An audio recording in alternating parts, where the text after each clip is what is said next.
Hello folks, I am back, and before I start the video, I want to thank all my viewers and subscribers, especially those who are from California.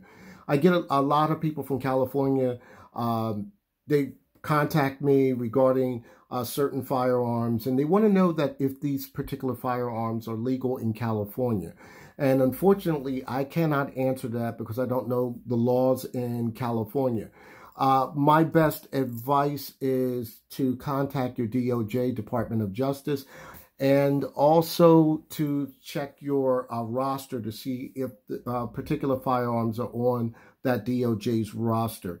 A lot of it has to do with 1911 handguns. Like I said, I don't know, but I do appreciate all you guys from California that are contacting me and watching my videos. Now let me get to the point of the video here. MD Polo did a video just a couple days ago, I believe. It was for this challenge that he was doing from Affordable Armory. And the one question was, in this challenge was, what would be the only firearm if you only could have one and it had to meet a certain criteria, and it's a strict criteria. And that criteria is, it has to be for concealed carry, self-defense, range, fun, and practice, and for food gathering. Now, you may be saying, what about food gathering? Meaning that you will be able to hunt with that particular firearm. Now, I'm not a hunter. I'm from the city, so I wouldn't be able to really talk about how I would use a handgun for hunting. But what I did was, this is my choice for that particular criteria. This is my 6-hour 1911 TAC Ops, and it is in 10mm. Now, you guys that are hunters basically know about the 10mm round as a hunting round or a bear defense round. And I understand that there are different calibers and powers that you can use, not calibers, but different types of loadings that you could use for your 10mm for that particular thing. Like I said, with the criteria that was given, in my particular case, I like the Picatinny rail here. The rail is good for, obviously, for flashlights or lasers or whatnot. So that would be good in an urban setting, especially for self-defense. Concealed carry, it's going to be a bit heavy because this is a full-size 5-inch 1911, but it is doable. Range fun, I like shooting this at the range for target fun, doing the whole accuracy thing, and it's just a fun firearm to have. Good for home defense. And for food gathering, like I touched on that a little earlier, you hunters can talk about that. This challenge, at this point, MD Polo called out Big Johnson, Guns and Gear, 1776 or Bust, KS Gun Guy, and Honest Outlaw. And I would like to see their video, what they would pick as probably their #1 for that particular category. I think we touched on it a little bit on Wednesday night gun chats, but I'm going to call out 3 people that I would like to answer this question for my video, and they're going to be Shoot In with Uncle Dan, 32 Icon, and Wheeled and Well Armed. So I would like to see a video with those 3 people that would tell me what they would consider for the only firearm that they can have in life. Meaning no other firearms in your collection or anything like that. Just one firearm only. Okay, I'm going to pause this camera here because I have some other news that I would like to share with you. Okay, I'm back, folks. What you see here is a picture here. For those of you who don't know what I look like, I'm the one in the red shirt here. And we had a visitor at the gun shop I work at. I work at Classic Pistol in Horsham, PA. And we had a visitor, and the visitor is right in the center. If you know him, that is Larry Vickers. Larry Vickers came into our shop. He's in the area to do some classes and handle some business with my boss, and he was setting up some classes in the area. If you like to take these classes, I would suggest that you would go to his particular website or wherever he has people to sign up. I didn't get the information. I'm sorry about that. But yes, this is Larry Vickers, and he is a really nice guy. I talked with him briefly, and I talked with him about a series that I pretty much liked.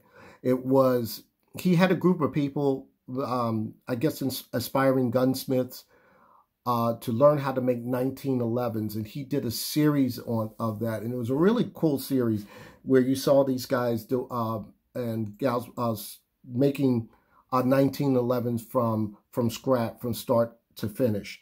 And it was really interesting to see that done. So I talked to him about that, and he basically said he was trying to do that this year, but unfortunately the COVID-19 situation wiped that out. And he said hopefully that would get started back again, because he wanted to do another group of people. I also asked him about a particular firearm that I'm very interested in.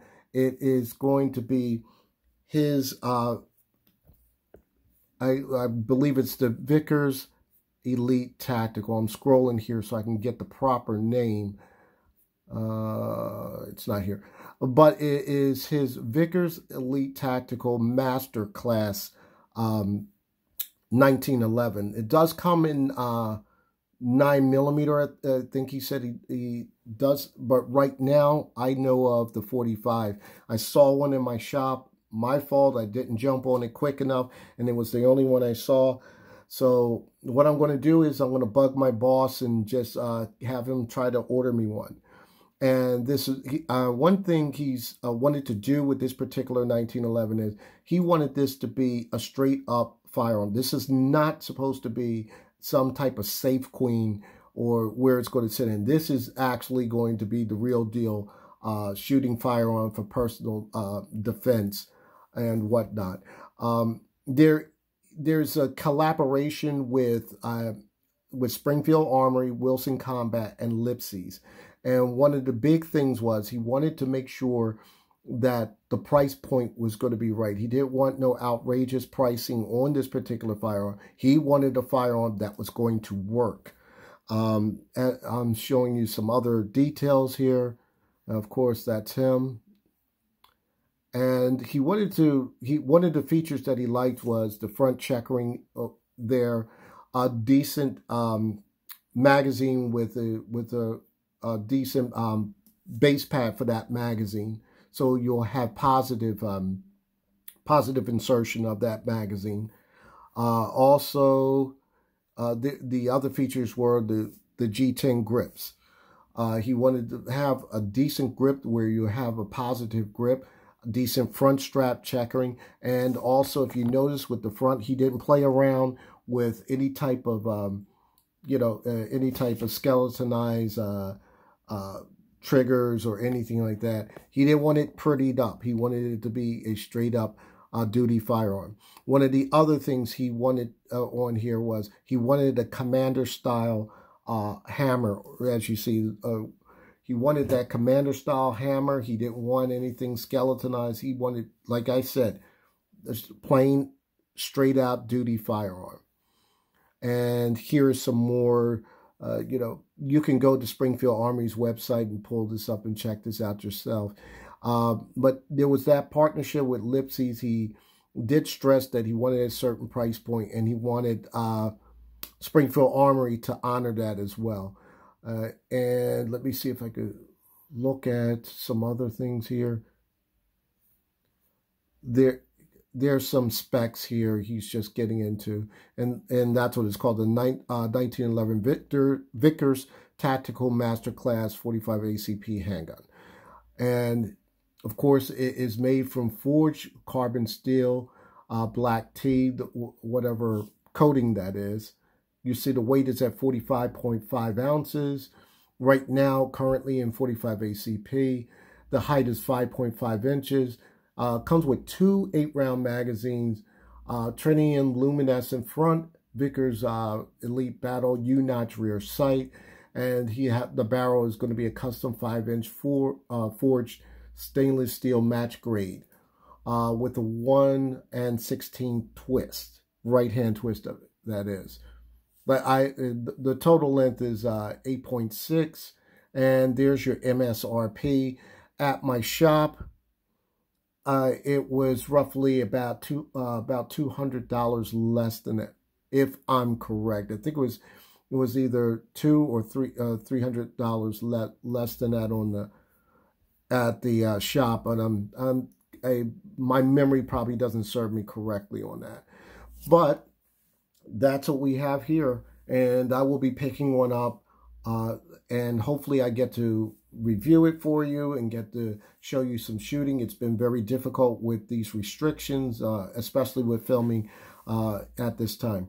All right, that's all I have for you guys, and again, thanks to my subscribers, and also anybody else that wants to join in with that challenge, feel free to do so. So happy shooting, stay safe, #2A.